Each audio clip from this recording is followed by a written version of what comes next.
Hello, good morning po sa inyong lahat. It's Friday again. Panahon na naman po upang pakinggan ang salita ng Diyos. Si Jesus ang kasama sa panalangin at pagsamba. Tuloy nating subaybayan ang ministeryong ito. Maraming mabubuting aral ang makukuha at mapupulot upang magamit sa pang-araw-araw na buhay.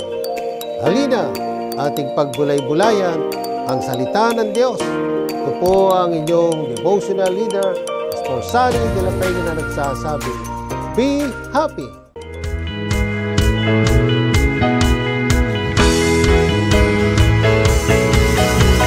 Umagang kay ganda si Jesus ang kasama. Umagang kay ganda si Jesus ang kasama. Umagang kay ganda si Jesus ang kasama. Kasama na si Jesus ang kasama na.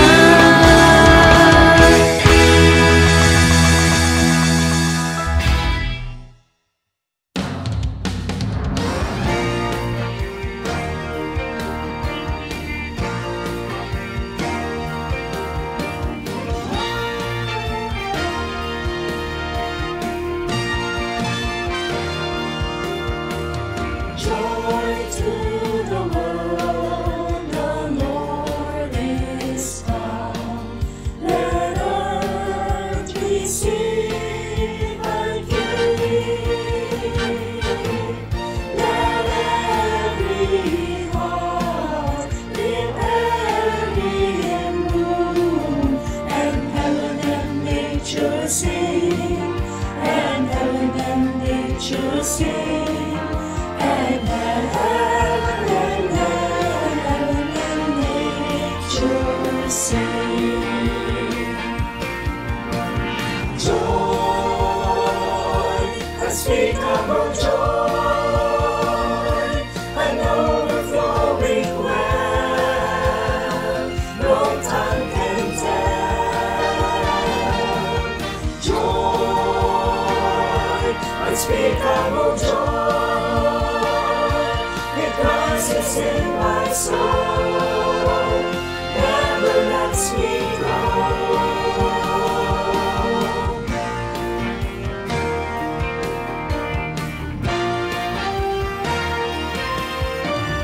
Joy to the world, the Savior reigns. Let all their songs and fields and floods, God's hills and plains, repeat the sounding joy, repeat the sounding joy, repeat the sounding joy. Joy, unspeakable joy, an overflowing well, no tongue can tell. Joy, unspeakable joy, it rises in my soul, never lets me go. He rules the world with truth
Maraming salamat sa magandang awitin.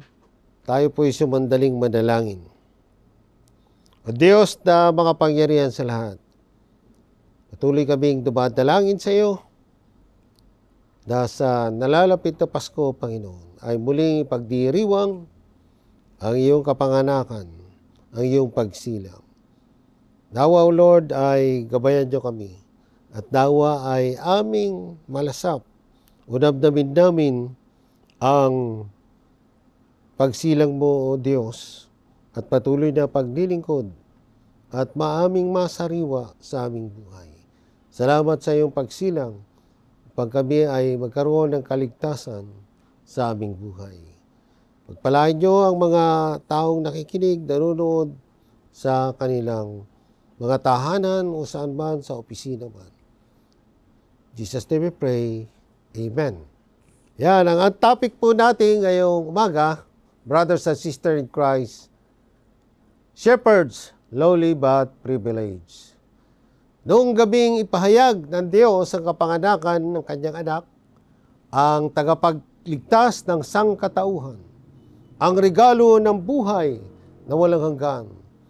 Isaalang-alang natin kung sino ang kanyang pinili upang maging tagapagsalita, tagapag-ugday sa mga tao sa labas ng Bethlehem, ay naroon ng iba't ibang grupo ng mga pastol na binabang uri ng kanilang lipunan.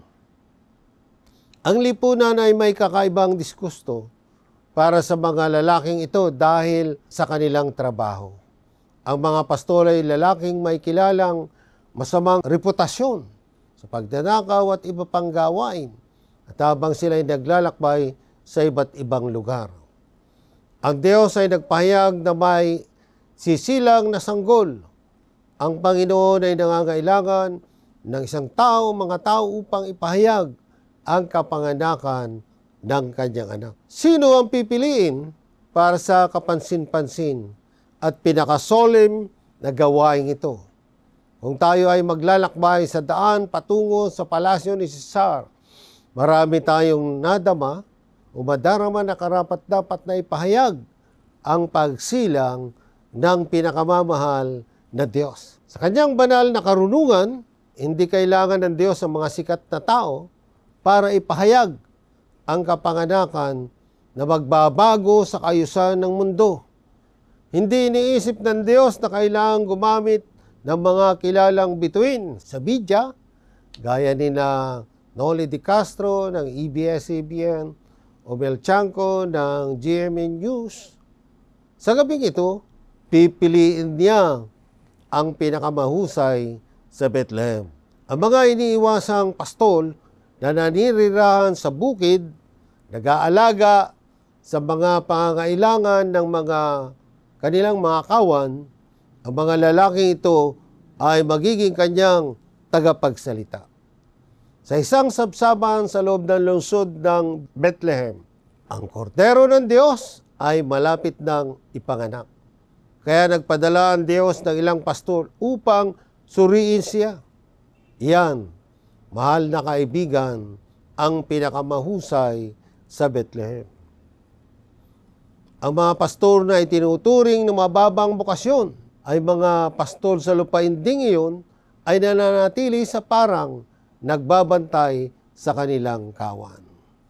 Sa pagiging pastor ng mga lalaking ito ay may mga trabahong mababa at hindi tinitingnan bilang prestige sa kanilang job. Ang mga pastol ay pinagbawalan na makibahagi sa mga reliyosong seremonya at mga ritual ng relihiyon. Tinuring sila ng batas ng mga Hudyo bilang maruruming tao, samantalang binansagan sila ng lipunan bilang hindi karapat-dapat at laging magagamit sa mga hindi kanais-nais na akusasyon. Brothers and sisters in Christ, una, ang mga nomadic na manggagawa, ang kanilang maraming larangan. Ano ang mga pastor? Nomadic po sila, palipat-lipat. Ang mga pastor ay naglalakbay sa iba't ibang lugar kasama ang kanilang mga kawan. Sa taglamig, naglalakbay sila pababa sa mababang lugar. At sa tag-araw ay babalik sila sa mas mataas na lugar. Ang mga kailangang bantay.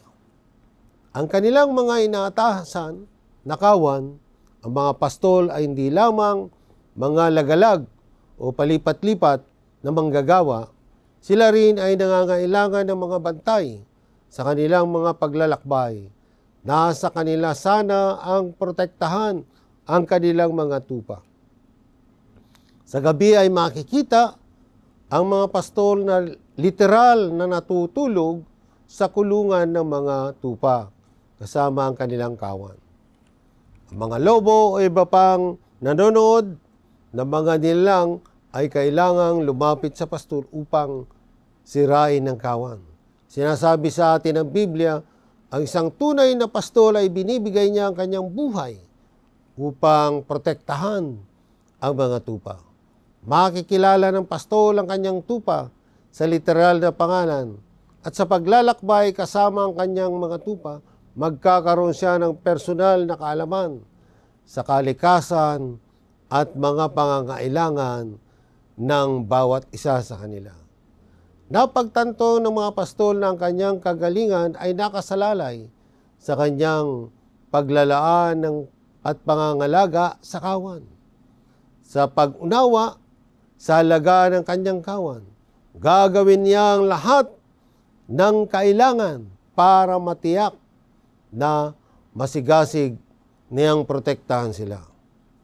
So sa panloob na pagnanais na masigla sila, ang mga pastol ay hindi nag-aaksaya ng anumang oras, ngunit nagmamadaling pumunta sa Bethlehem upang makita ang bagong silang na sanggol. Ang mensahe mula sa anghel ay nakahawak sa kanilang mga puso. Sila ay sabik na nagsimula sa kanilang paglalakbay.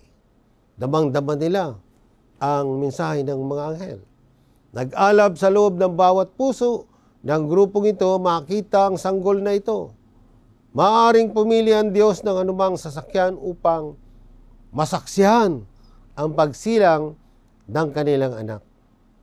Ngunit sa huli ay pinili niya ang grupong ito ng mga pastol sa labas ng Bethlehem.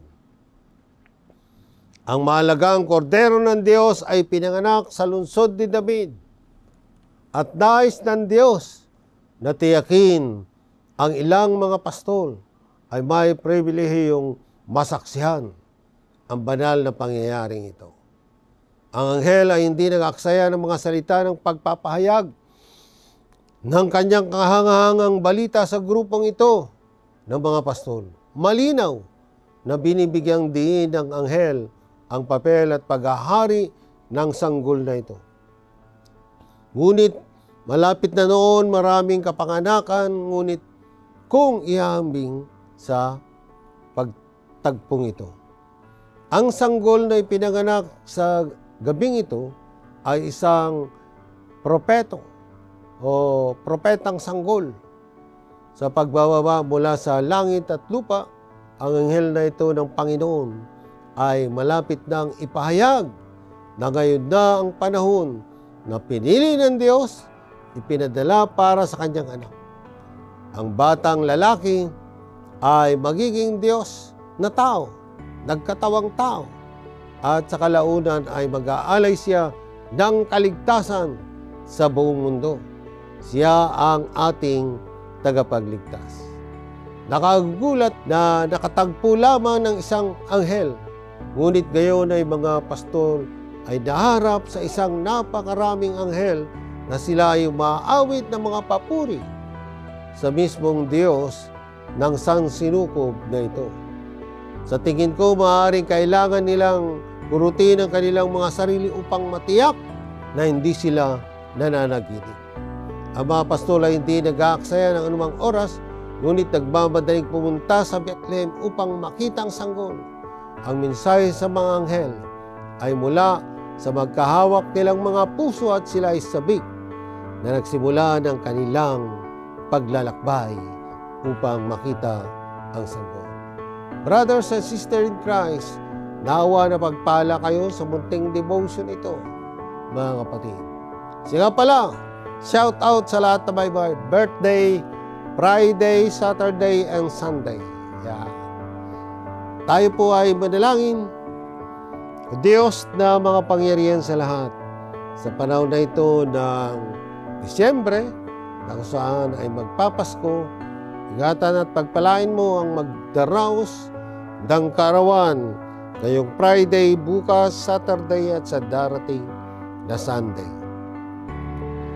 Ikaw ang mag-ingat at magpala sa kanilang lahat. Nawa ibigyan sila ng marami pang buhay, araw at taon ng kanilang buhay, O Diyos. At gawin silang ilaw at asin ng sanlibutan ito. Pagpalain ang kanilang mga pamilya at kamag-anak. In Jesus' name we pray. Amen.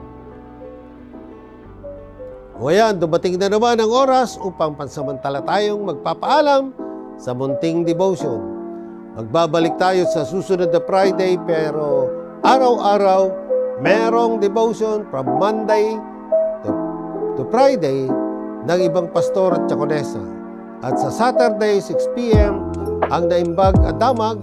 So subscribe, like, and share para updated kayo sa mga bagong videos. Ito po si Pastor Sunny na nagsasabing, buhay mo ay gaganda kung si Jesus ang kasama. Bye!